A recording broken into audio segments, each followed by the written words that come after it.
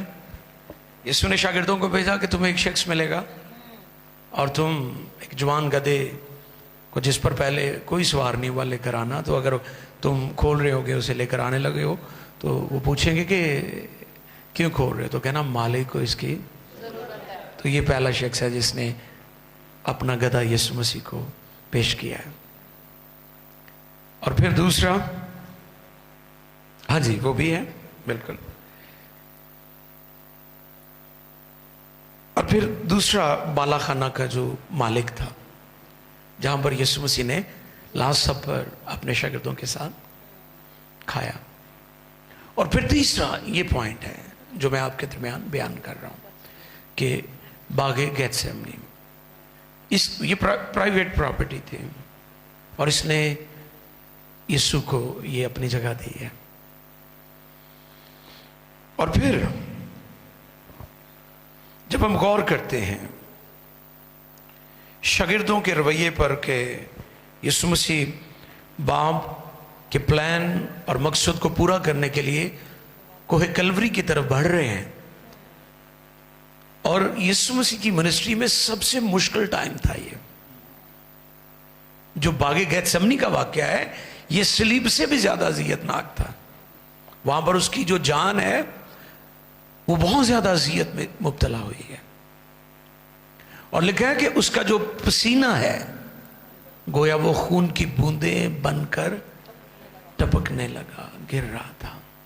کیسی حالت ہوگی مجھے بتائیں ذرا، میڈیکلی طور پر اس پر ذرا اندازہ لگائیں. ایک وہ اذیت ہے جو صلیب پر ہے، ایک وہ اذیت ہے جو باغ گیتسیمنی میں ہے. اب یسوع مسیح کی منسٹری میں، زمینی زندگی میں، یہ سب سے مشکل، پینفل، اذیت ناک، کربناک، دردناک لمحات تھے جو باغ گیتسیمنی کا واقعہ ہے. جو باغ گیتسیمنی کا واقعہ ہے، اس پر ذرا غور کرنے کی ضرورت ہے. اب خداوند یسوع اس مشکل وقت میں بھی دعا میں ٹھہرے ہیں. آج اس بات کو بھی ہم سیکھیں گے کہ آزمائشوں میں جو کی حیثیت رکھنے والی چیزیں ہیں، اس کو بھی آج ہم سیکھیں گے اس پیغام میں، کہ ہم آزمائش میں غالب کیسے آ سکتے ہیں. آج جو 2 کیز ہیں، چابیاں ہیں، وہ میں آپ کے درمیان بیان کروں گا. لیکن اس سے پہلے میں یہ بات آپ کو بتانا چاہتا ہوں کہ مشکل وقت میں یسوع مسیح نے دعا کا فیصلہ کیا کہ میں دعا میں ٹھہروں گا. اور دعا بالا خانہ میں نہیں کی، باغ گیتسیمنی میں جا کر کی ہے، کیونکہ وہاں پر شور تھا، رش تھا، عید فصح تھی. یہودی ارد گرد سے، باقی شہروں سے یروشلم میں جمع تھے ہر طرف. تو آپ کو پتہ ہے جب عید کا سما ہمارے ملک میں جب عید ہوتی ہے تو آپ دیکھیں کیا منظر ہوتا ہے، لوگ ہی لوگ ہر طرف، اندر باہر، کوئی جا رہا ہے، کوئی آ رہا ہے، وہ کوئی خرید رہا ہے، کوئی کچھ کر رہا ہے. اب عید فصح تھی، اب یہ مشکل وقت تھا، یہ کڑا ٹائم تھا، دعا کا وقت تھا. یسوع مسیح نے اپر روم بالا خانہ میں دعا کا فیصلہ نہیں کیا، بلکہ باغ گیتسیمنی میں، جہاں پر وہ اکثر دعا کرتا تھا. کوئی زیتون، ماؤنٹ اولیو جو ہے، یہ بڑی یسوع مسیح کی منسٹری میں بڑا خاص اس کا مقام ہے، حیثیت ہے. دعا کا پہاڑ، یہاں پر اکثر یسوع دعا کے لیے جاتے تھے، اکثر دعا کے لیے یہاں پر جاتے تھے. اب خداوند یسوع مسیح اس لیے وہاں پر گئے ہیں کیونکہ یسوع مسیح رش سے الگ ہونا چاہتے تھے. اب سب کو لے کے بھی نہیں گئے، یہ بھی بڑی خاص بات ہے. 3 تھے اس کے ساتھ، ٹھیک ہے، یہ 3 تھے اس کے ساتھ، اور یہ تینوں آگے تک گئے ہیں. اور اس کو بھی آگے چل کر ہم سیکھیں گے. لیکن سب سے پہلی بات کہ یسوع مسیح نے دعا کا ارادہ کیا. کئی لوگوں کے ارادے نیک ہوتے ہیں, دعا کا ارادہ نہیں ہوتا. کلے نیک ارادے ہیں نا تسی کامیاب نہیں ہونا. کہن گے چلو دعا نہ بھی کریں گے تو پھر کہڑی گل ہے, دل تے صحیح ہے نا, ارادہ تے نیک ہے نا. سن لو یہ گل, شاگرد بھی اس طرح ہی سمجھتے سن کہ ساڈے ارادے نیک نے, لیکن اس نے ان کو سکھایا ہے ارادے نیک بھی ہوں پھر بھی دعا ضروری ہے, پھر بھی دعا میں ٹھہرنا ضروری ہے. ہلیلویا. تسی جنہیں مرضی نیک ہو, جنہیں مرضی پاکیزہ ہو, تسی دعا دی پھر بھی تانوں ضرورت ہے. کیونکہ دعا کرنے والا شخص در حقیقت خدا پر بھروسہ کر رہا ہوتا ہے. وہ یہ کہہ رہا ہوتا ہے کہ خدا میں کچھ بھی نہیں ہوں, میری نیکیاں, میری راست بازی, میری پاکیزگی, میرے اچھے کام, میری سخاوتیں کچھ بھی نہیں ہے, تیرے ساتھ کنیکشن میرے لیے ضروری ہے. کیونکہ دعا کنیکشن ہے نا ہمارا خدا باپ کے ساتھ. یہ بڑا خاص پوائنٹ ہے, نیک ارادہ اور دعا. یہ پوائنٹ تھا, اس کے لیے میں چاہ رہا تھا کہ آپ ضرور اس بات کو سیکھیں کہ محض نیک ارادہ ضروری نہیں ہے بلکہ دعا بھی ضروری ہے. اور یسوع مسیح کہہ رہا کہ دعا کرو تاکہ آزمائش میں نہ پڑو. اس کے لیے مانگنے کے تعلق سے یہاں پر جو اس کا کانٹیکس ہے وہ مانگنے کے تعلق سے ہے. اور یونانی لفظ یوخمائے, اس کا مطلب مانگنا ہے. لیکن یوخمائے یونانی مطلب ہے کسی سے بھی مانگا جائے, کسی سے بھی مانگا جائے. اور جب یہ میں نے نوٹ کیا تو میں غور کر رہا کہ جو خدا سے نہیں مانگتا وہ دنیا سے ضرور مانگتا ہے, وہ سب سے مانگتا ہے. اور جو خدا سے مانگتا ہے پھر اسے باقیوں سے مانگنے کی ضرورت نہیں پڑتی. ہیلیلویا. اگر آپ خدا سے مانگیں گے تو پھر لوگوں سے مانگنے کی ضرورت نہیں پڑے گی آپ کو. آپ کیونکہ خدا سے نہیں مانگتے اس لیے لوگوں سے مانگنے کی ضرورت پڑتی ہے آپ کو. یوخمائے. لیکن خدا سے مانگنے کے لیے جو یونانی لفظ ہے وہ ہے پراس یوخمائے. اس سے مراد ہے صرف خدا سے مانگنا, صرف خدا کی طرف دیکھنا, صرف اس کی طرف نظر لگانا. اور یسوع مسیح اپنے شاگردوں کو یہ سکھانا چاہتے ہیں کہ تم نے صرف باپ سے مانگنا ہے. ہیلیلویا. صرف باپ سے مانگنا ہے. میں نے پچھلے دنوں ایک پیغام دیا تھا دعا کا پاسورڈ. وہ کیا تھا؟ یسوع. آسمان کھولنے کی چابی کیا ہے؟ یسوع. جو کچھ تم میرے نام سے, کس کے نام سے؟ یسوع نے کہا میرے نام سے. آسمان کا پاسورڈ, دعا کا پاسورڈ یسوع ہے, کوئی اور نہیں ہے. آسمان یسوع نام سے کھلتا ہے.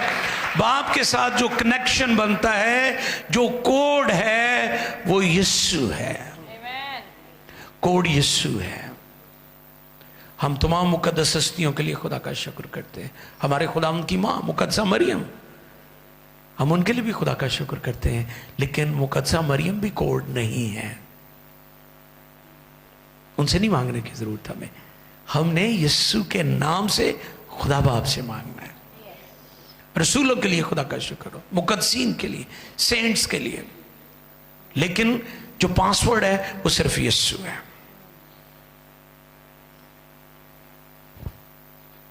اب اگلی بات ہم کیا سیکھیں گے یہاں پر؟ شاگردوں نے یسوع کا جلال دیکھا تھا. جیسے میں نے کہا وہ ان کو اوپر پہاڑ پر لے گیا, لیکن باغ گتسمنی میں انہوں نے یسوع کی حلیمی دیکھی ہے. دو باتیں ہیں. اور آپ دیکھیں یسوع مسیح کامل خدا اور کامل انسان تھا. وہ جلال میں بھی تھا اور وہ حلیم اور فروتن بھی تھا. یعنی انہوں نے پہاڑ پر جب گئے ہیں تینوں, انہاں تینوں نے پہلے اتنے وہایا کہ میں جلالی بھی ہاں. تو پھر جدو باغ گتسمنی جو وہایا تو دسیا کہ میں بشر ہاں اور حلیم اور فروتن بھی ہاں. لیکن میں باقی بشر آرگا نہیں, جب میں باقی دنیا 8 ارب دنیا دی آبادی ہے آج. اور کنے انسان آئے نے. یسوع مسیح کامل خدا اور کامل انسان ہے. پرفیکٹ گاڈ, پرفیکٹ مین, کامل خدا اور کامل انسان. اس پر غور کرنے کی ضرورت ہے. اگلی بات ہم جو سیکھیں گے کہ ان 3 شاگردوں کو وہ کیوں ساتھ لے کر گئے. یہ بڑی غور طلب بات ہے. آپ نے دیکھا نا کہ کبھی پہاڑ پر لے جاتے ہیں تینوں کو, کبھی باغ گتسمنی میں. تو کئی لوگ یہ سمجھتے ہیں کہ جی شاید وہ مشکل وقت تھا تسلی دینے کے لیے. ٹھیک ہے لوگوں کے اپنے اپنے خیالات ہو سکتے ہیں لیکن ایسا نہیں ہے. ٹھیک ہے. پہلا نظریہ کیا ہے لوگوں کا کہ شاید رفاقت کے لیے دکھ کی گھڑی میں تسلی کے لیے وہ ان کو ساتھ لے گئے, اور دوسرا کہ شاید شاگرد کہیں کمزور ہو کر ایمان سے نہ پھر جائیں. اچھا یہ بڑی سیکھنے والی بات ہے. وہ بندہ جڑا گھٹ چرچ آندا ہے تے گھٹ رفاقت رہندا ہے, جیسے ہماری ٹیم ہے یا ہم لوگ ہیں جو مین پاسٹر کے ساتھ ایک ٹیم ہوتی ہے, یہ ویسی بات ہے جو میں کرنے جا رہا ہوں. کئی لوگ ہوتے ہیں وہ وزٹرز ہوتے ہیں, کبھی کبھی آتے ہیں, وہ کم سیکھتے ہیں. اچھا وہ کتے ادھر ادھر ہو جائیں نا دائیں بائیں تو بندہ کہتا اچھا چلو کوئی نہیں 9 مرید نے. لیکن اگر ٹیم سے کوئی بندہ جاتا ہے نا تو یہ بڑی خوفناک بات ہے. کئی لوگ یہ سمجھتے کہ شاید یہ اس لیے بھی ساتھ ساتھ تھے کہ کہیں یہ نہ ہو کہ حالات کی سنگینی انہیں بھی ایمان سے پھیر دے کہ یہ ایمان سے پھر جائیں. جیسے آج کل حالات کی سنگینیوں میں آپ کو پتہ لوگ پھر رہے ہیں, لوگ یسوع کا انکار کر رہے ہیں. سب سے زیادہ ان تینوں نے سیکھا ہے یسوع سے زیادہ, اور جو زیادہ سیکھتے ہیں ان کی ذمہ داری بھی زیادہ ہوتی ہے, ان کی رسپانسبلٹیز بھی زیادہ ہوتی ہے, ان کے لیے ترقی اور برکت کے مواقع بھی زیادہ ہوتے ہیں. تو میں آپ کو یہ پیغام دینا چاہتا ہوں زیادہ سیکھا کریں, کیونکہ اچھا لیڈر وہ ہے جو زیادہ سیکھتا ہے. یسوع مسیح ان کو اس لیے سکھا رہے تھے, اس لیے ساتھ رکھا تھا کیونکہ خداوند ان کو نیکسٹ لیول پر لے کر جانا ہے. اور جو زیادہ سیکھتے ہیں, زیادہ تابع فرمانی کرتے ہیں, زیادہ وقت اساتذہ کے ساتھ گزارتے ہیں, وہ نیکسٹ لیول پر ضرور جاتے ہیں. اگر آپ ایسا کریں گے تو آپ بھی آگے جائیں گے, اور اگر آپ ایسا نہیں کریں گے آپ آگے نہیں جا سکتے. یہ آگے تک اس لیے گئے کہ یہ زیادہ سیکھ رہے تھے, انہوں نے زیادہ سیکھنے میں وقت گزارا ہے. آپ کے لیے بھی میرا یہ پیغام ہے, آپ بھی زیادہ سیکھیں, آپ بھی زیادہ وقت خدا کا کلام سیکھنے میں گزاریں, کیونکہ یہ تینوں بڑے لیڈر تھے, عظیم لیڈر تھے. انہوں نے کیا سیکھا ساتھ رہ کر؟ سکھانا کیا تھا؟ سکھانا کیا تھا, یہ سوال ہے. یسوع جب پہلی بار آزمائے گئے, کہاں آزمائے گئے تھے؟ ہاں شاباش, تھینک یو شرجیت بھائی. کہاں؟ ہاں, جب 40 ڈیز کا ایک روزہ رکھا. 40 روزے نہیں رکھے, ایک روزہ رکھا. چلو جڑے 40 رکھ رہے رکھ لین دو, کچھ نہ کچھ تو بہتر ہو ہی رہے نے نا, کچھ نہ کچھ تو ٹھیک ہو ہی جان گے نا. لیکن سیکھنے والی بات یہ ہے کہ یسوع مسیح نے 40 ڈیز کا, اور جب اسے بھوک لگی تو پھر آزمانے والا بھی آ گیا. آزمائشیں کب آتی ہیں؟ ہاں, جب بھوک لگی تو پھر آزمانے والا آ گیا, موقع مل گیا اسے کہ ہون موقع ہے, اس کو آزمایا جائے. وہاں پر خداوند یسوع نے اس آزمائش میں جو مقابلہ کیا وہ کلام سے کیا. نوٹ کریں, کس کے ساتھ؟ لیکن یہاں پر کلام سے مقابلہ نہیں کیا, یہ فرق بات ہے. میں نے بتایا تھا کہ میں 2 چابیاں کیز جو ہیں آپ کو ضرور بتاؤں گا آزمائشوں میں کیسے آپ نے غالب آنا ہے. پہلی کی کیا ہے؟ کلام. پہلی کی کلام. آپ ابلیس کے ساتھ بحث نہیں کر سکتے, صرف کلام سے مقابلہ کر سکتے. کلام سے. کس کے ساتھ؟ کلام سے. دوسری کی دعا ہے. پہلی آزمائش میں اس نے کلام کے ذریعے سے غلبہ پایا, اور اس آزمائش میں اس نے دعا کے ذریعے سے غلبہ پایا.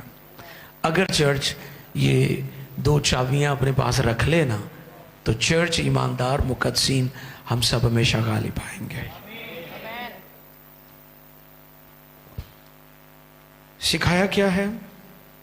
2 باتیں. کون کون سی؟ پہلی بار جب آزمائے گئے تو کلام سے غلبہ پایا, اور جب دوسری بار آزمائے گئے تو اچھا ایک اور بڑی بات جو ہے, مماثلت ہے اس میں, بالکل سیم. جیسے